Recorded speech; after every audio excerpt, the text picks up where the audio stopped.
Hello and welcome Machinist Union members and our allies in the labor movement. This is your weekly 141 report, and I'm your host, Dave Lehive, a communications representative for District Lodge 141. Our report this week will focus on Women's History Month, and we'll take a look at the recent Newark's 914's Women's Committee Appreciation Day that took place earlier this month. We will hear from one sister, Djenane Sauls, a member of the local, who will fill us in on the event and to talk about something special she's done in becoming an author. All this and more as our 141 report starts now.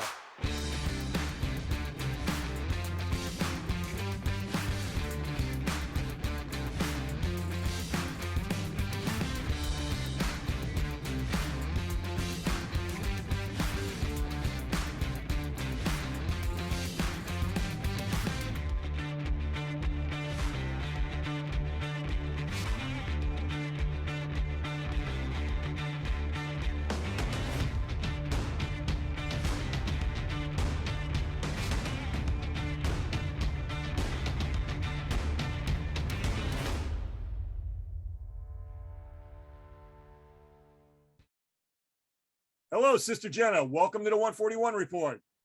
Good morning, Brother Dave. Thank you for having me. I'm so excited to be here. Well, it's great to have you on. You know, it was really nice meeting you a few weeks ago, and you told me about your background and what you've been doing. And I really thought it'd be great to have you fill our members in about basically what happened at Newark and you as an author. So before we get started and all that, I really want our members to know who you are. So can you please tell a short story about yourself, when you got hired in the airline industry, the airlines you've worked for, and please tell us about your union background and the positions you have held in the Machinist Union. Well, my name is Jenna Sauls. I've been with Continental, now the New United, for 24 years now. So I've been in the airline industry for about that long, 24 years. My history in the union, I don't have that much background. I actually just joined the union to become a shop steward last year, December of 2021.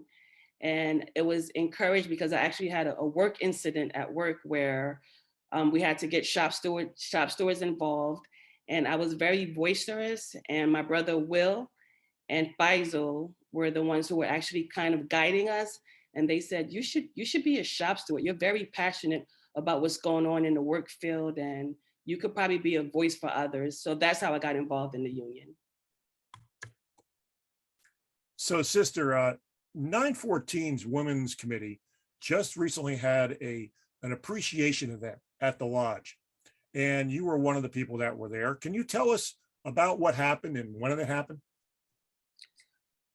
So the Newark Local Lodge 914 Women's Committee, they had their first ever event, and how better to celebrate, because as many don't know, well, I'm not sure too many do know that March is Women's History Month.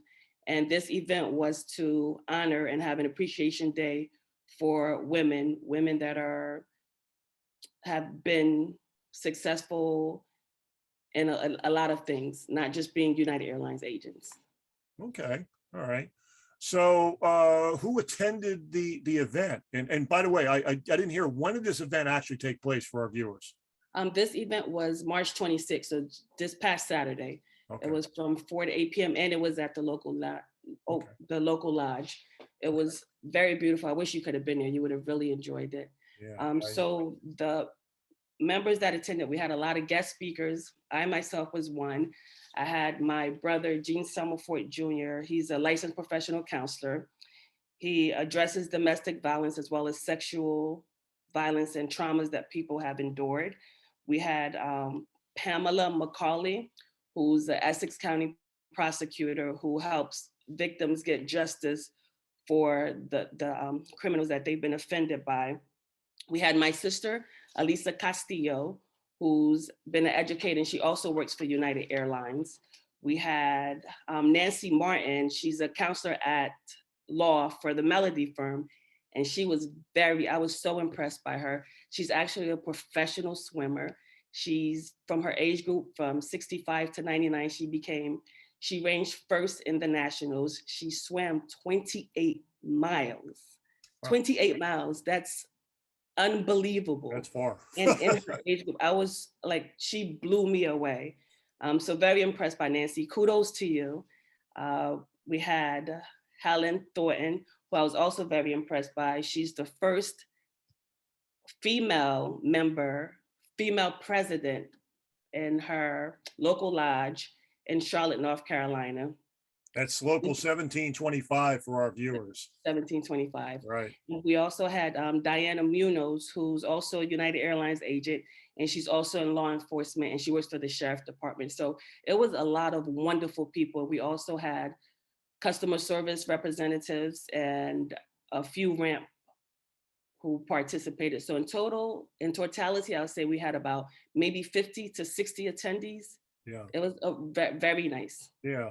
Well, as you've been talking, we've been showing the photos of the event, and I must say it was very well orchestrated, it appears, from what I could see. And I want to thank Hector Perez for taking a lot of the photos and submitting those to District Lodge 141. He did a fantastic job, and I do appreciate his involvement on that. Let me ask you, why did the committee want to do this event? It was time. It was actually the first event that the Women's Committee has done ever. And what better time to do it than this month? They wanted to honor and commemorate all the women, all the struggles that women go through, all the accomplishments that women have accomplished, just to say thank you to the women for being women, for just being mothers, for being teachers, for being everything to everybody. Thank you. Yeah, okay. That's why we had that wonderful event. So why is it important that women are involved in labor? I mean, what's the big deal on that? Why should women be involved in the union and in organized labor? All right, so in asking that question, for me to answer it, I actually pulled up some quotes. Well, as we know that women have for centuries been fighting for equal rights, equal opportunities in the work field, and it's been a struggle. So March 22nd, 1972, Equal Rights Amendment is passed by the US Senate, right? So Equal Rights Amendment is to provide for the legal equality of sexes and prohibit discrimination on the basis of sex. In Amnesty International, they had an article, women's rights are human rights. We are all entitled to human rights. This includes the right to live free from violence and discrimination, to enjoy the highest attainable standard of physical and mental health, to be educated, to own property, to vote, and to earn equal wages. So this is why it's so important for women to be so involved in labor, because they've tried to exclude us for so long, and we finally got the rights to be able to be a part of it. And can you think of anything that can be done without a woman? I really want to comment on what you just said about wages. It is so important for our members to hear that when you go outside in the non-union world, okay, women have a greater chance of being paid less money. They're discriminated upon. But when you are in a union shop, like we are under contracts in the machinist union, okay, you make the same wage as your male counterpart. And I think that's really important for us. We bring equality. Unions bring equality for women. And I think that's really important that we clarify that. So great stuff. So I understand that you have been very successful yourself. You've become an author. And I really was interested in wanting to talk to you about this. So can you tell our viewers about your book and some background on it? So I have become a first-time published author. The title of my book is Beaten, The Monster Who Loved Me. It's about my own personal experience in surviving domestic violence. It's very dear to me. It was something that I felt as though needed to be put out, and it finally came out. It took a while for me to write this. It was very hard because as you're writing something so personal and so traumatic, you're reliving every moment of it. but it's out, and I'm hoping that it can reach a lot of people and help a lot of people who are going through this. So you told me that you basically, once you made your mind up, it took, a certain period. Could you tell me how long did it take you to write the book? So it actually took me 3 months to write 11 chapters, and the remainder three, an additional 2 months. So in totality, 5 months.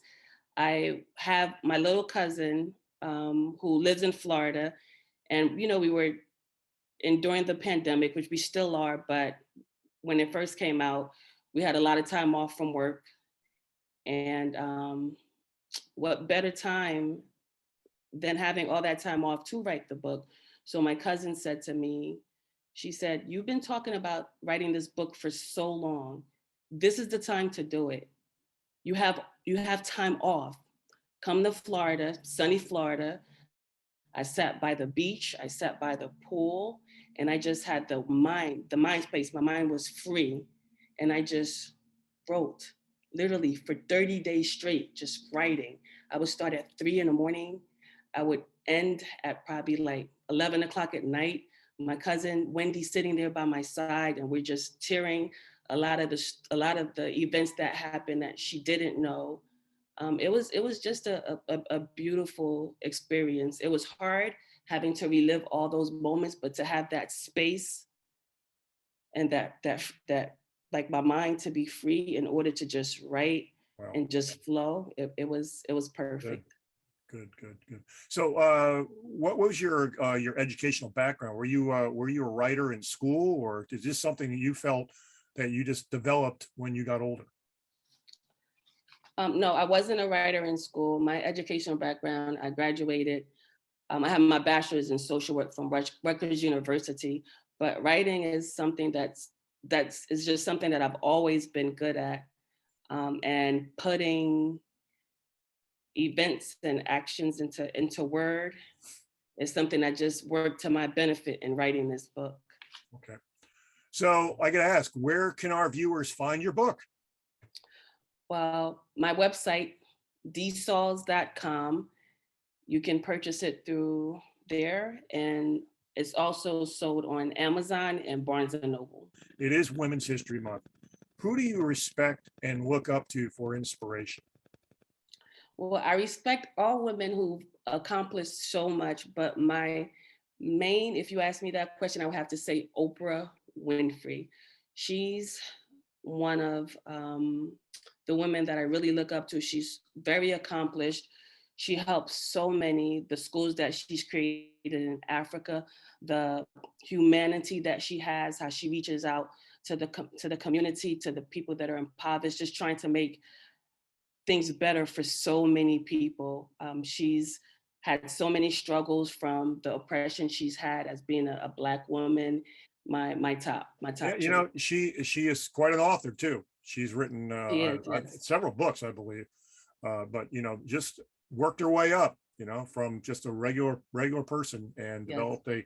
became a media mogul. So yeah, I could see how she would be very inspirational to you as an author. Well, thank you, sister, for the report, and congratulations on the success of your book. I do appreciate the work that you and your fellow sisters are doing at the local in the Women's Committee and supporting women's rights on the job. Thank you so much for coming on and talking to our viewers today. Brother Dave, thank you so much for having me. I appreciate you.